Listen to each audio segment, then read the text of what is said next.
کسی معاشرے میں اگر کوئی بدی جڑ پکڑ جائے اور اتنی پھیل جائے کہ پھر وہ معاشرہ عذاب الہی کا مستحق ہو جائے، تو اس صورت میں جو عذاب آتا ہے قرآن مجید کے دو مقامات سے ثابت ہوتا ہے کہ اس سے صرف وہ لوگ مستثنا ہوتے ہیں جو بدی کے خلاف کہتے رہیں، حکم دیتے رہیں، اپنی سی کوشش کرتے رہیں، بدی سے روکتے رہیں۔ اس کی دو مثالیں میں آپ کے سامنے پیش کر رہا ہوں۔ سورہ اعراف میں واقعہ مذکور ہے بنی اسرائیل کے خاص قبیلے کا۔ وہ آباد تھا ساحل سمندر کے ساتھ ساتھ، اور ان کا جو تھا ذریعہ معاش ماہی گیری، مچھلی پکڑنا، کھانا اور بیچنا بھی۔ اب مچھلیوں کو، اب چونکہ یہودیوں کے ہاں یوم السبت جو ہے، حالانکہ اصل میں تو تھا ان کے لیے یوم جمعہ، انہوں نے خود اپنی شرارت نفس سے اس کو یوم سبت کرا دیا۔ اللہ نے کہا ٹھیک ہے پھر تو اسی پر جاؤ۔ یوم سبت میں ہفتے کے دن کوئی کاروبار دنیاوی مکمل پورے دن حرام مطلق ہے، اس قدر سخت حکم ہے۔ ہمارے ہاں یہ حکم ہے صرف جمعے کی اذان سے لے کر جمعے کی نماز کی ادائیگی تک۔ اذا نودی للصلاۃ من یوم الجمعہ فاسعوا الی ذکر اللہ وذروا البیع ذلکم خیر لکم ان کنتم تعلمون فاذا قضیت الصلاۃ فانتشروا فی الارض وابتغوا من فضل اللہ۔ جب اذان آ گئی ہر کاروبار چھوڑ دو حرام، اور جماعت سے فارغ ہو گئے اب پھر آپ کے لیے جائز ہے جاؤ۔ تو اس قدر آسان کیا ہے شریعت محمد۔ یہی حکم پھیلا لیجئے، یہ 24 گھنٹوں پر مشتمل تھا۔ جمعے کی غروب شمس سے شروع ہو گیا، کوئی کاروبار اب حرام ہے، کوئی دنیا کا کاروبار، اور اگلے غروب تک چلے گا یہ یوم السبت۔ اب وہاں کیا ہوا کہ وہ مچھلیاں جو ہوتی ہیں، اللہ نے جانوروں کو بھی تو شعور دیا ہے، انہیں اندازہ ہو گیا کہ ہفتے کا ایک دن ایسا ہوتا ہے جس میں ہمیں کوئی پکڑتا ہی نہیں، باقی 6 دن تو ہماری جان پر بنی ہوتی ہے، جال لگے ہوتے ہیں، پکڑ رہے ہوتے ہیں، کانٹے ڈال رکھے ہیں۔ اور انہوں نے کیا کیا، ہفتے کے دن وہ ساحل کے قریب آتی ہیں، اٹھلا رہی ہیں، چھلانگیں لگا رہی ہیں، اور یہ بیچارے دیکھ رہے ہیں ٹک ٹک دیدم دم نہ کشیدم، پکڑ نہیں سکتے، حرام۔ اب شیطان نے کہا بھئی کوئی ہیلا کرو۔ وہ ہیلا کیا کیا کہ ہفتے کے دن ساحل سمندر سے کے قریب گد جو ہے گڑھے کھودے اور ایک نہر کی شکل میں سمندر کا پانی اس میں لے آیا، تو وہ بھی آ گئی، مچھلیاں بھی آ گئی۔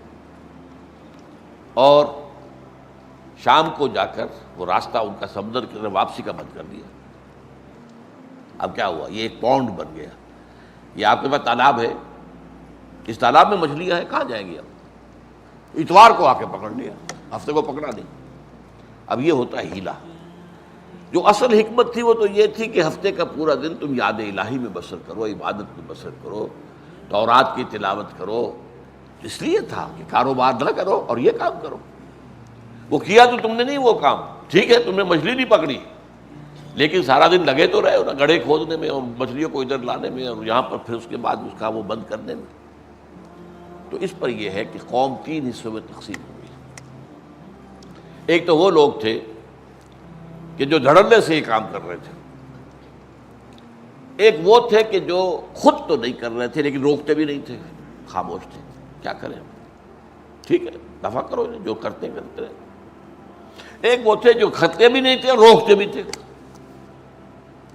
اب اس میں فرمایا اللہ تعالیٰ نے انجینا الذین ینہون عن سوء، ہم نے بچا لیا جب وہ عذاب آیا ہمارا سزا کے طور پر، تو ہم نے ان کو بچا لیا جو بدی سے روکتے رہے تھے۔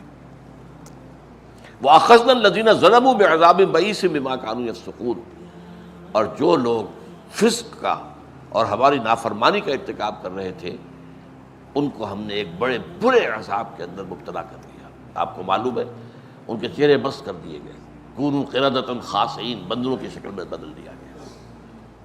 یہ سورہ اعراف کے اندر واقعہ بیان ہوا۔ اب یہاں پہ ذرا ایک نکتہ ہے تفسیری۔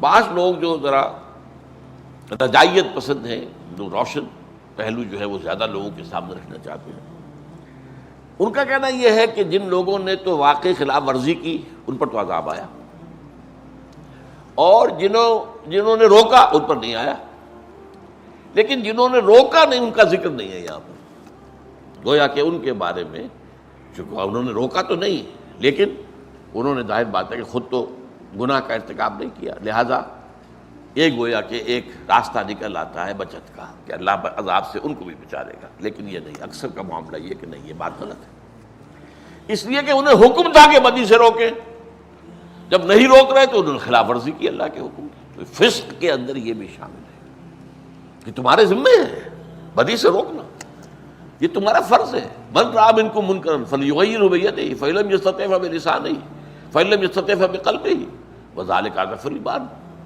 فمن جاہدہم بیدہ فہو مؤمن ومن جاہدہم بلسانہ فہو مؤمن ومن جاہدہم بقلبہ فہو مؤمن ولیس وراء ذلک من الایمان حبۃ خردل۔ تو ظاہر بات ہے جنہوں نے روکا نہیں ان کے لیے بھی پھر وہ عذاب آیا۔ اسی لیے قرآن مجید میں سورہ انفال میں کہا گیا ہے اے اہل ایمان واتقوا فتنة لا تصیبن الذین ظلموا منکم خاصہ، دیکھو بچو اس عذاب سے جو جب آئے گا وہ صرف گناہ گاروں کو اپنی لپیٹ میں نہیں لے گا، وہ تو عام عذاب ہوتا ہے، پھر اس میں جو ہے گیہوں کے ساتھ گھن بھی پس جائے۔